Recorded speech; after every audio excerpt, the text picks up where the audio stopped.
Hello बच्चों, कैसे हो? उम्मीद कर रही हूँ कि आप लोगों की जो लोक प्रशासन की जो ई क्लासेस हो रही हैं, जो हम लोग ऑनलाइन लेक्चर्स आपको दे रहे हैं, वो आपको भली भांति से समझ में आ रहे होंगे।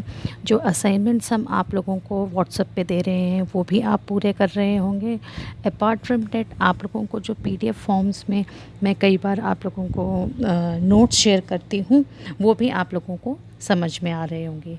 एक चीज़ बेटा मैं बताना चाहूँगी कि जो पीडीएफ के फॉर्म में मैं जो आपको नोट्स दे रही हूँ, वो उस विषय का संक्षिप्त विवरण है। उस विषय को और गहराई से समझने के लिए आप लोगों को अपनी किताबें और जो हम लोग वीडियो लेक्चर्स आप लोगों को दे रहे हैं, उसको रेफ़र ज़रूर करना चाहिए। तो चलिए आज का टॉपिक शुरू करते हैं। जैसा कि आप लोग स्लाइड पे देख ही सकते हैं, आज हम बात करेंगे केंद्रीय राज्य संबंध। किस विषय में? प्रशासनिक संबंधों के संदर्भ में हम लोग बात करेंगे। लास्ट क्लास में हमने विधायी संबंधों के बारे में बात करी थी, तो आज हम लोग केवल प्रशासनिक संबंधों से संबंधित बातें करेंगे। हम सभी को पता है कि जो भारत सरकार अधिनियम 1909, 1919 और 1935 के अधिनियम थे, उसने भारतीय प्रशासनिक व्यवस्था को एक बहुत ही मजबूत आधार दिया है। जो आज की हम प्रशासनिक व्यवस्था देखते हैं, वो काफ़ी हद तक उससे प्रभावित रही है। जो राजनीतिक और प्रशासनिक दोनों की ही मैं बात करूँगी, लेकिन चूँकि हमारा विषय प्रशासन से अधिक संबंधित है, इसीलिए मैंने ये कहा कि वो प्रशासनिक जो हमारी गतिविधियाँ हैं, आज के हमारा जो प्रशासनिक ढांचा है, वो उससे काफ़ी हद तक आप कह सकते हो कि प्रभावित है। जब हम लोगों ने हमारा सबसे पहली वाली यूनिट करी थी, constitutional structure of states in India, pre independence की जब हम बात कर रहे थे, स्वतंत्रता से पूर्व हम लोगों के यहाँ राज्यों की क्या स्थिति थी, तब हम लोगों ने बात करी थी 1919, 1909 और 1935 के अधिनियम की। और जो 1935 का अधिनियम था, उसमें सबसे पहले जो भी नीतियाँ या जो भी लॉज बनाने का जो प्रावधान था, उसको 3 उसमें बांटा गया था। संघ सूची, प्रांतीय सूची, उस टाइम प्रांत हुआ करते थे इसलिए प्रांतीय सूची बोलते थे, और समवर्ती सूची। और यही चीज़ हमने स्वतंत्रता के बाद भी अपनाई है। जैसे कि आप लोग देख ही सकते हैं, हमारा जो पहला वाला पॉइंट है, आप लोग देखिए, इसमें मैंने आप लोगों को पूरा मेंशन किया है कि जो वर्तमान संविधान में भारत सरकार अधिनियम 1935 के तरीकों को अपनाया गया है, तथा शक्तियों को केंद्र व राज्यों के बीच 3 सूचियों में विभाजित किया गया है। ये हमने कल भी बात करी थी, आज आप लोगों को दोबारा बता रही हूँ। हम सभी जानते हैं कि जो भारतीय व्यवस्था है, ना तो वो पूर्ण रूप से संघात्मक है, ना अर्धसंघात्मक है, ना एकात्मक है, बल्कि एक मिश्रित व्यवस्था है। हमारे यहाँ के पर्यावरण के हिसाब से, भौगोलिक व्यवस्था, या आप कह सकते हो कि भौगोलिक क्षेत्र को देखते हुए, जो राजनीतिक उस वक्त परिस्थितियाँ थी, उस सब को देखते हुए हमने अलग अलग देशों के संविधान से जो चीज़ें हम लोगों को ज़्यादा सूट कर रही थी, वो हम लोगों ने अपनाई है। जैसे कि हमने कनाडा से अपनाया है सशक्त केंद्र। कनाडा में जो प्रणाली है, मीन्स वहाँ की जो राजनीतिक प्रणाली है, वहाँ पे जो सेंटर है, जो केंद्र है, उसके पास सबसे ज़्यादा अधिक शक्तियाँ हैं, वो काफ़ी सशक्त हैं। ऐसा ही हमारे यहाँ भी है, लेकिन हमारे यहाँ हमने क्या किया है, एक अतिरिक्त सूची और मिला दी है, समवर्ती सूची। मीन्स राज्यों की भी अपनी भागीदारी है, अपने अपने क्षेत्र में तो है ही, लेकिन कुछ विषय या क्षेत्र ऐसे जहाँ पे राज्य और केंद्र दोनों ही कानून बना सकते हैं, तो दोनों की भागीदारी अवश्य है। लेकिन जैसे मैंने कहा कि कनाडा से की तरह हम लोग के यहाँ सशक्त केंद्र हैं, तो अगर दोनों में कंट्रोवर्सी होती है, जैसे मैंने पहले कहा था, तो जो केंद्र द्वारा या जो संसद के द्वारा जो कानून बनाया जा रहा है, वो सर्वोपरि माना जाएगा। सॉरी, देखिए, जैसे हम लोगों ने जो लास्ट वाली हमारी जो वीडियो थी उसमें मैंने कहा था कि जो केंद्र और राज्य के बीच में संबंध है उनको हम कई भागों में डिवाइड करेंगे और उसको अलग अलग नज़रिए से समझने की कोशिश करेंगे, चाहे वो विधायी है, चाहे वित्तीय है, चाहे प्रशासनिक है, चाहे न्यायिक है, चाहे संविधान संशोधन से संबंधित है। इस तरीके से हम लोग उसको समझने की कोशिश करेंगे। और जैसे मैंने अभी हमारे कहा कि हमारे यहाँ मिश्रित व्यवस्था है, केंद्र डेफिनेटली सशक्त है लेकिन राज्य भी अपने आप में इंडिपेंडेंट है। तो संघ और राज्यों के बीच मीन्स केंद्र और राज्यों के बीच अच्छे से सहयोग बना रहे, कोऑर्डिनेशन अच्छा रहे, उसके लिए सबसे ज़्यादा ज़रूरी ये था कि भाई कम से कम टकराव की स्थिति पैदा हो। समस्या तो है क्योंकि केंद्र अपने तरीके से काम कर रहे हैं, स्पेशली जब केंद्र और राज्यों की जो सरकारें हैं अगर वो अलग अलग हैं तब सबसे ज़्यादा दुविधा होती है समन्वय की, समायोजन की, या आप कह सकते हो सह अस्तित्व की।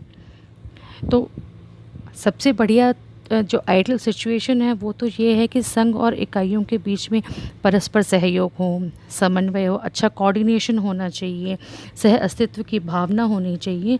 लेकिन हमेशा ऐसा नहीं होता और इस वजह से बहुत सी समस्याओं का सामना भी करना पड़ता है। इन समस्याओं के निवारण के लिए ही हमारे संविधान निर्माताओं ने संविधान में प्रावधान किए हैं इन विषयों से संबंधित, चाहे वो प्रशासनिक है, चाहे वित्तीय है, चाहे आपके विधायी हैं। तो इन सब चीज़ों के बारे में हम लोग आगे और पढ़ेंगे कि क्या प्रावधान किए गए हैं, और आज हम केवल प्रशासनिक संबंधों से संबंधित ही बातें करेंगे। देखिए, प्रशासनिक संबंध संविधान में कौन से अनुच्छेद से कौन से अनुच्छेद तक दिए गए हैं, वो है आर्टिकल 256 से आर्टिकल 263 तक। जो विधायी संबंध थे वो थे आर्टिकल 245 से 255 तक, और जो प्रशासनिक संबंध हैं उनका जो जिक्र है वो संविधान के अनुच्छेद 256 से लेके 263 तक दे रखा है। अब आगे जो स्लाइड से मैंने कोशिश करी है कि हर एक अनुच्छेद किस बात को अभिव्यक्त कर रहा है या किस चीज़ के लिए क्या क्या चीज़ें उस आर्टिकल में इंक्लूडेड हैं वो मैं आप लोगों से डिस्कस कर सकूं।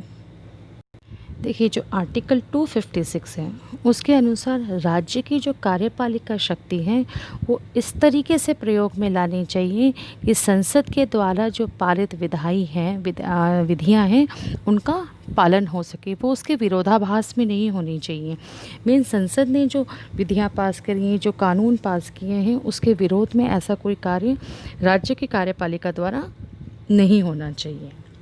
आपका जो अनुच्छेद 257 है वो कहता है कि कुछ मामलों में, सभी के मामले में नहीं, केवल कुछ मामलों में राज्य पर केंद्र नियंत्रण अधिक होगा। किस तरीके से बात करें, वो ये है कि राज्य की कार्यपालिका शक्ति कुछ इस तरीके से प्रयोग में लानी चाहिए कि वह संघ कार्यपालिका से संघर्ष ना करे। मीन्स उसके आइडियोलॉजी की भी एकदम अपोजिट नहीं होनी चाहिए और हर बात में विरोधाभास भी नहीं होना चाहिए। तो दोनों काफ़ी कुछ सिमिलर हैं, बस बात जो पहला है आपका उसमें वो कह रहे हैं कि उनके द्वारा जो पारित विधियाँ हैं मीन्स जो लॉज वगैरह बनाए गए हैं उनका पालन किया जाए, और दूसरे वाले में है कि वो उससे संघर्ष ना करे, उसके साथ कॉन्फ्लिक्ट्स ना हो। जो नेक्स्ट आर्टिकल है हमारा आर्टिकल 258, उसके अनुसार संसद को राज्य प्रशासनिक तंत्र को उस प्रकार से प्रयोग में लेने की शक्ति देता है जिनसे कि संघीय विधि पालित हो। मतलब उनकी पालना हो ये हमने बता दिया, उसके विरोधाभास में ना हो ये बता दिया, लेकिन किस तरीके से हो उसका जिक्र 258 में दिया गया है। यानी कि संसद राज्य प्रशासनिक तंत्र को इस प्रकार से प्रयोग में ले सकती है, ऐसी शक्ति उनके पास है कि जो संघ द्वारा पारित विधि है उसका पालन हो सके। साथ ही साथ केंद्र को ये अधिकार है कि वह राज्य में बिना उसकी मर्जी से केंद्रीय सुरक्षा बल तैनात कर सकता है। ऐसी सिचुएशन कम आती हैं जब आपातकाल होता है या जब और कोई दूसरे तरीके का क्राइसिस होता है और केंद्र को लग रहा है कि नहीं वहाँ पे हमें भेजना चाहिए। हालांकि ऐसी सिचुएशंस जब कभी भी आती हैं तो जो स्टेट गवर्नमेंट्स है वो भी मना नहीं करती हैं, बट समटाइम्स ऐसा भी मतलब काफ़ी बार ऐसा भी होता है कि राज्य सरकारों को लग रहा है कि नहीं, हमारी जो राज्य पुलिस है वो सिचुएशन को हैंडल कर लेगी, जबकि केंद्र को लग रहा है कि ऐसा नहीं है। तब ऐसी स्थिति में अगर केंद्र केंद्रीय सुरक्षा बल को भेजना चाहता है तो वहाँ पर उस राज्य में भेजना चाहता है तो उस राज्य की सरकार मना नहीं कर सकती है। देखिए, अभी तो मैं आपको बहुत डिफरेंट दो चीज़ें बताऊंगी।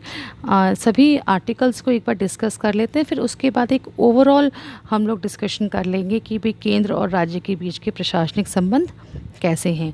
ये आर्टिकल्स याद करने इसलिए ज़रूरी हैं ताकि आपको पता चले कि कौन सा आर्टिकल स्पेसिफिकली कौन सी बात कह रहा है, किस बात की ओर इंगित कर रहा है। तो जो आर्टिकल 312 है, जो अखिल भारतीय सेवाओं की भर्ती, प्रशिक्षण और नियुक्ति से संबंधित है, वो ये कहता है कि उनकी जो नियुक्ति है, उनकी जो भर्ती है, उनका जो प्रशिक्षण है वो केंद्र के द्वारा होगा।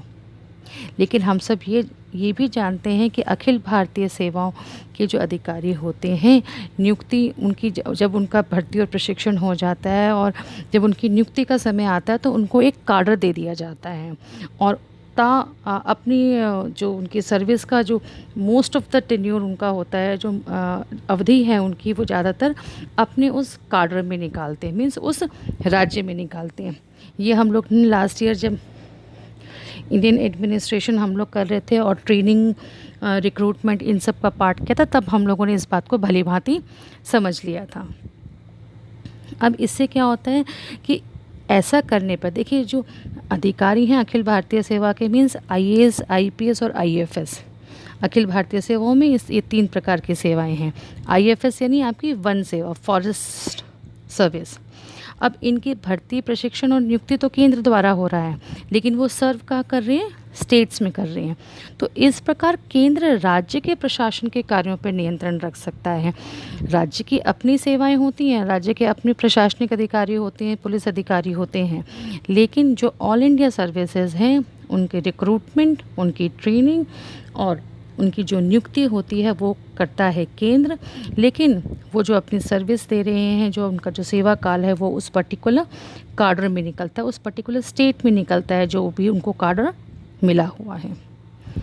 अब कल भी हम बात कर रहे थे कि आपात स्थिति में एक होता है राष्ट्रीय आपातकाल और एक होता है कि उस पर्टिकुलर राज्य में कुछ स्थितियां ऐसी उत्पन्न हो गई हों। तो जब राष्ट्रीय आपातकाल होता है तब तो संविधान में बिना संशोधन किए ही केंद्र के पास समस्त शक्तियाँ आ जाती हैं और जो स्टेट एडमिनिस्ट्रेशन होता है, जो स्टेट गवर्नमेंट होती हैं, वो एक तरह से कह सकते हो निःशक्त हो जाती हैं। वो अपने आप इंडिपेंडेंटली काम नहीं कर सकती। सारे निर्णय केंद्र स्तर पे लिए जाते हैं, संघ स्तर पे लिए जाते हैं।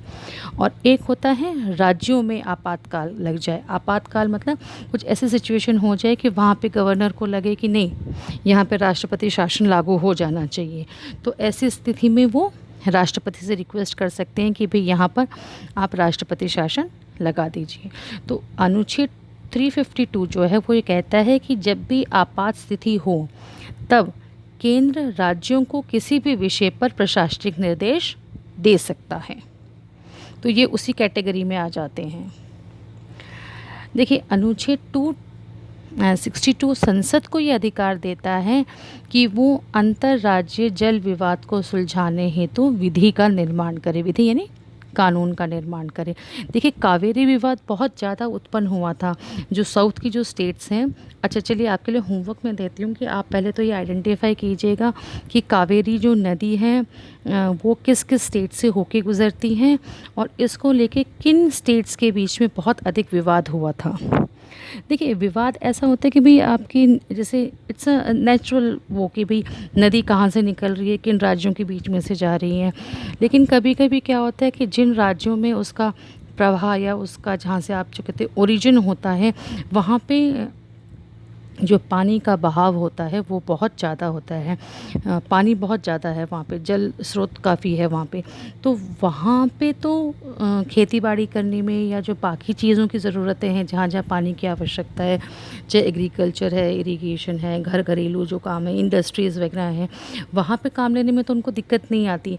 लेकिन क्या होता है, जब वो दूसरे राज्य पे पहुँचती हैं और अगर पहले वाला स्टेट ही बहुत ज़्यादा पानी कंज्यूम कर लेता है तो दूसरे स्टेट के पास नहीं मिलती है, तब कॉन्फ्लिक्ट शुरू होते हैं।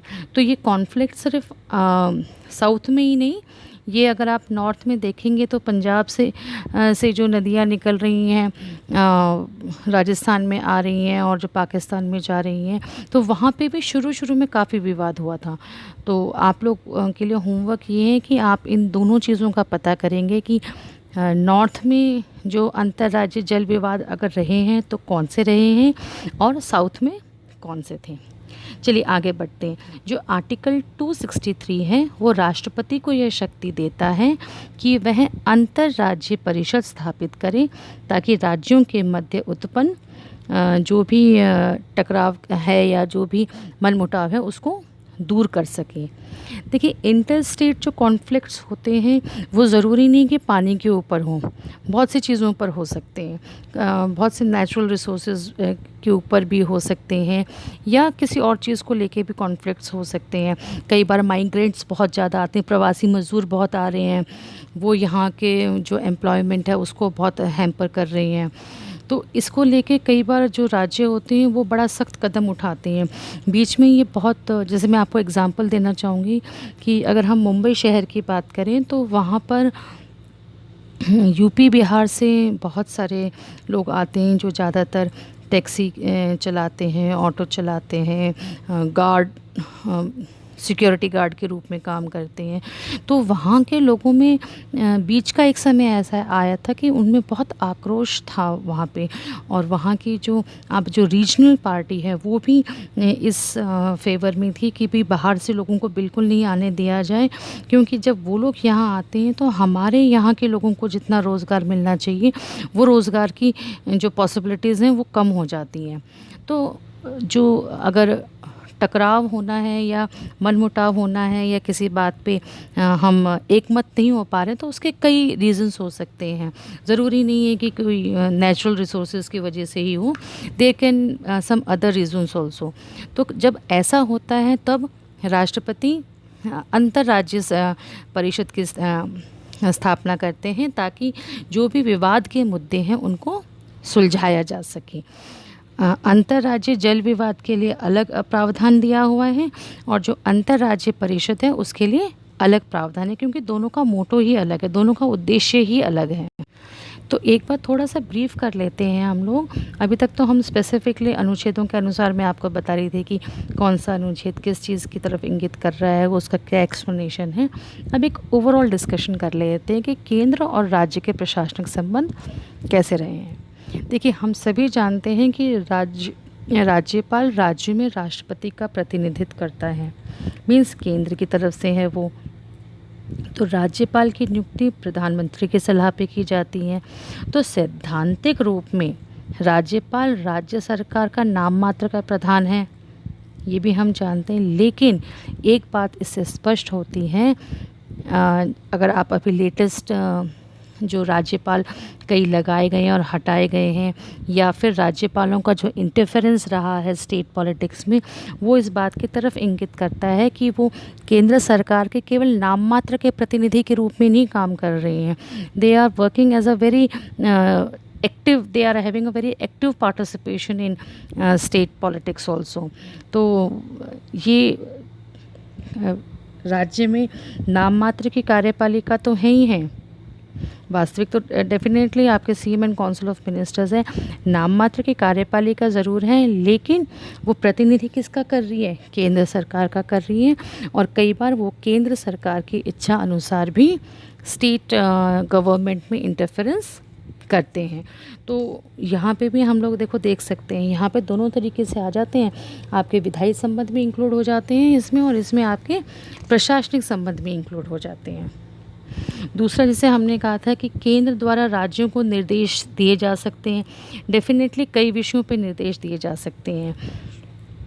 जो राज्य सरकारें हैं वो अपनी कार्यपालिका शक्ति का प्रयोग इस प्रकार से उन्हें करना चाहिए कि जो संसद ने जो कानून बनाए हैं उनकी अनुपालना भी हो, और केंद्र की कार्यपालिका जो की शक्ति जो है, या फिर आप कह सकते हो कि केंद्र कार्यपालिका द्वारा जो कानून बनाए गए हैं उनके मार्ग में कोई विरोध भी उत्पन्न ना हो, ऐसी राज्यों से अपेक्षा भी की जाती है, और समय पड़ने पर उनको इस प्रकार के निर्देश भी दिए जा सकते हैं। अब एक और बात है इम्पॉर्टेंट कि केंद्र द्वारा राज्यों के कार्यों को सीधे से ग्रहण कर लेना, means they can directly take over the state government. ऐसा कब होता है? जब कुछ परिस्थितियों में अगर संघ सरकार को, यानी जो केंद्र सरकार है, वो राज्य के कार्यों पर हम लोग कह रहे हैं कि सीधा ग्रहण कर सकती है। किस प्रकार से? जैसे राज्य के संविधान असफल होने पर राष्ट्रपति शासन लग जाता है, तो सीधा किसके पास चला गया कंट्रोल? केंद्र के पास, सेंटर के पास चला गया। और जो राज्य सूची के विषयों पे भी उस वक्त जो है कानून बनाने का अधिकार किसके पास आ जाता है उस पर्टिकुलर फेज़ में? वो भी केंद्र के पास आ जाता है। तो इस तरीके से केंद्र डायरेक्ट राज्यों को कुछ विशेष परिस्थितियों में ओवरपावर कर सकती है। अखिल भारतीय सेवाओं का मैंने आप लोगों से ज़िक्र किया ही है कि इनकी जो भर्ती, इनका जो प्रशिक्षण है, इनकी जो नियुक्ति है वो केंद्र सरकार द्वारा की जाती है, किंतु ये अपना इनकी जो सर्विस है ये सर्व कहाँ करते हैं? अपने अपने कार्डर्स में, यानी अपने अपने राज्य में जो इनको अलॉट हो जाते हैं ये वहाँ पर सर्व करते हैं अपने। जो अंतर्राज्यीय परिषदें हैं जो बनाई जाती हैं, अंतर्राज्यीय जल विवाद से निपटने के लिए जो परिषदें बनाई जाती हैं, ये सब चीज़ें जो हैं किसके अंतर्गत आएंगी? वो आपके प्रशासनिक संबंधों के अंतर्गत आएंगी। तो ये एक ब्रीफ था कि केंद्र और राज्यों के बीच में किस प्रकार से प्रशासनिक संबंध हैं, किस किस कैटेगरी के तहत हम इसको डिफ़ाइन कर सकते हैं या एक्सप्लेन कर सकते हैं। तो आप लोग ध्यान रखिएगा, कोई बहुत ज़्यादा टेक्निकल नहीं है। कभी कभी बच्चे कंफ्यूज हो जाते हैं कि भाई कौन से अनुच्छेद में क्या है। तो आपके लिए पहले में तो मैं ये गाइड करूँगी कि पहले तो आप ये समझिए कि प्रशासनिक संबंध कौन कौन से हैं। अनुच्छेद तो आप बाद में याद कीजिएगा। जब आपको ये क्लियर हो जाएगा उसके बाद आप स्टेप बाय स्टेप इन चीज़ों को याद कीजिएगा। और अगर आपको सारे भी नहीं याद होते हैं तो जो भी याद है आपको आप वो मेंशन कीजिए, गलत मत याद कीजिए आप।